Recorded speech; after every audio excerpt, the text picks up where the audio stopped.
Continuity isn't actually something that I ever worry about. You use it where you need to, and you don't use it where you don't need to. Neil Gaiman. You're listening to Writing Roots, brought to you by Aspen House Publishing. Welcome to Writing Roots. I'm Lee Hull. And I'm Lee Esses. Don't listen to that first quote. It's actually one to consider mostly when you're writing your first draft. So our episode today is about continuity and making sure that you don't have continuity factual errors through your book. As Lee said, you don't really have to worry about this during your first draft. If you think there might be a problem, then circle it if you're writing by pen or highlight it if you're writing on computer so you know where to go back to and fact check, move on, come back to it when you're editing. So, what is continuity? This could be anything from plot holes, making sure that things aren't just popping up out of nowhere, and then making sure the characters have continuity. Continuity doesn't necessarily mean across the book. It could mean across the scene if they're getting up from the chair twice without sitting back down again. Little things like that. With that being said, your character does need to change. It's part of a character arc. All characters need to learn and develop and grow. However, those changes should not be out of character. So let's get into the actual example for today's episode. I had to get the tiara, but he had a death grip on it. Violence was the only answer since reason had failed. I had to be careful, though, or risk breaking the delicate metal. I charged, ducking low to take him at the waist. We toppled to the ground. He immediately started slamming his fists into my head, shoulders, side, anywhere he could connect. I ignored them, focusing only on the tiara. Alright, there's a few issues here. Let's talk about how to identify the issues in this scene. One of the first approaches I take to something is to act it out. And she gets up and walks to the window, and then she gets up and walks to the window later in the page. Okay, I know that as I'm reading it, I'm physically at the window at this point, so that's wrong. Sometimes, especially with someone who has a lot of muscle memory, physically doing the things helps you understand it. So in the scene, acting it out, you would pick up that the tiara kind of keeps teleporting to wherever's convenient. It starts out in the enemy's hand, and then it disappears while he punches the main character. Yet the main character is still focused on it somehow, ignoring getting punched, even though the tiara is supposed to be in his hand. So it just doesn't work. It kind of makes the reader go, huh? Yeah, if you physically hold a pencil and pretend it's a tiara, as you're going through these motions, you're going to notice that it disappears and comes back, and hitting somebody with it might break it and that kind of thing. Something else that can help you identify errors across the whole book are beta readers. Something to keep in mind here is a lot of continuity errors don't look like continuity errors to your beta readers. They can look something like, oh, I didn't realize this was where the restroom was in the house. Or, oh, he has a beard, ? These things that would otherwise not surprise them, it's because they already have a layout in their head of what it's supposed to look like. So if it's just one beta reader that says ? Here, it might be they misinterpreted something, but you can go back to when it was referenced and make sure that you're accurate. If you have all 4 of your beta readers go through it and they all have ? at the point where he says he has a beard, it might be time to look at what gave them that impression that he didn't. So this is more important for things like height, things that can't really be changed. Because yes, you can grow a beard, but if somebody is being called short stack and you find out later that they're like 6 foot tall, and it's not an ironic nickname, it makes you start to wonder. And I think that might actually be a continuity issue that I have in my own book, is her height and the main male character's height. So that's something that I have to look out to fix, because I realize I think it might be, so it probably is. And that's the other thing that you can do. Yeah. If you hear that little alarm bell going off in your head going, wait, is this right? If you're even asking the question, take the time, do the research. There's no hurry to publish your book. Get it right before sending it out into the world. So you've identified that you have this issue with maybe their height difference changing here and there. What do we do about it? Fact check. In your editing process, fact check yourself. If you're reading through to make those changes and you see something and it makes you wonder, is this how it's supposed to be? Go back and find where that's supposed to be and make sure you fix it.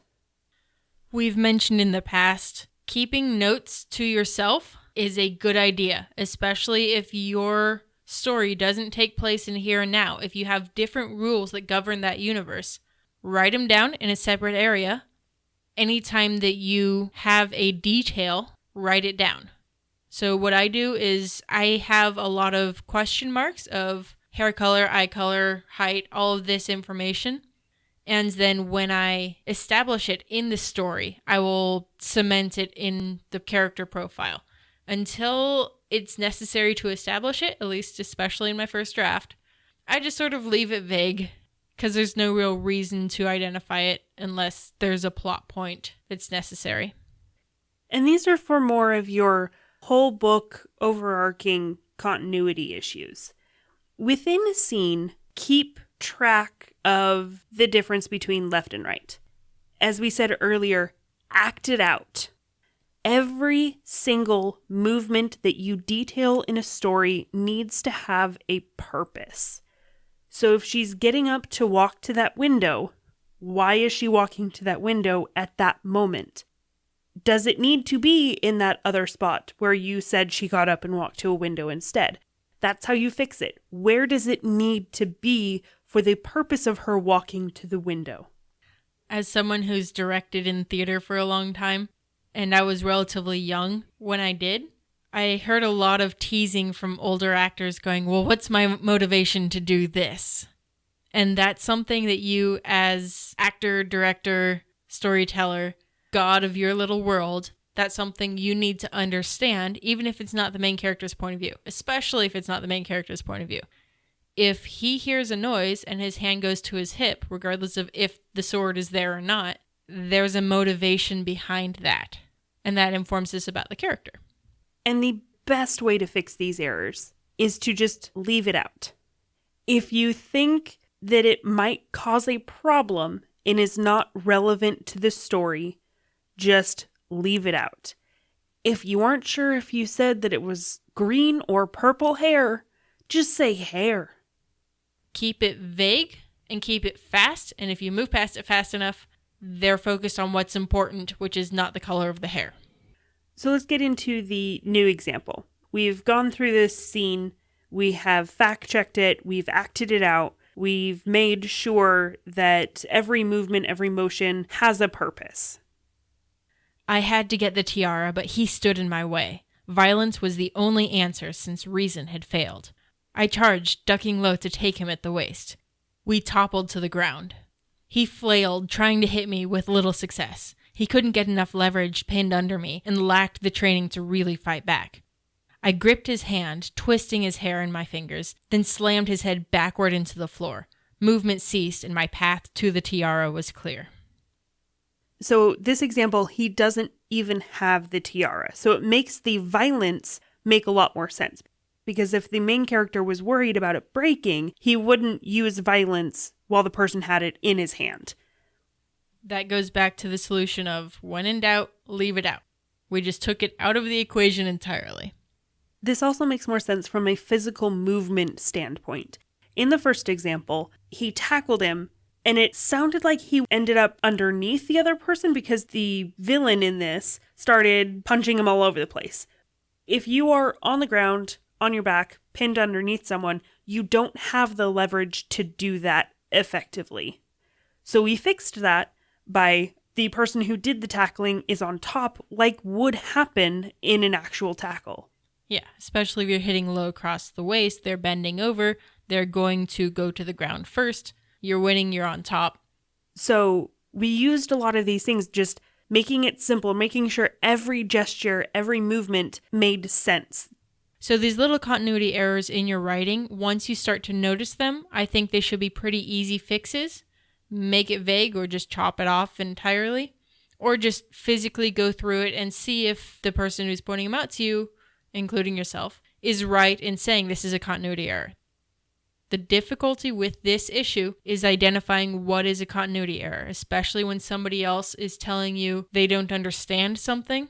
That tends to come from a continuity error of some kind. This is why the editing process needs to be done carefully and given enough time.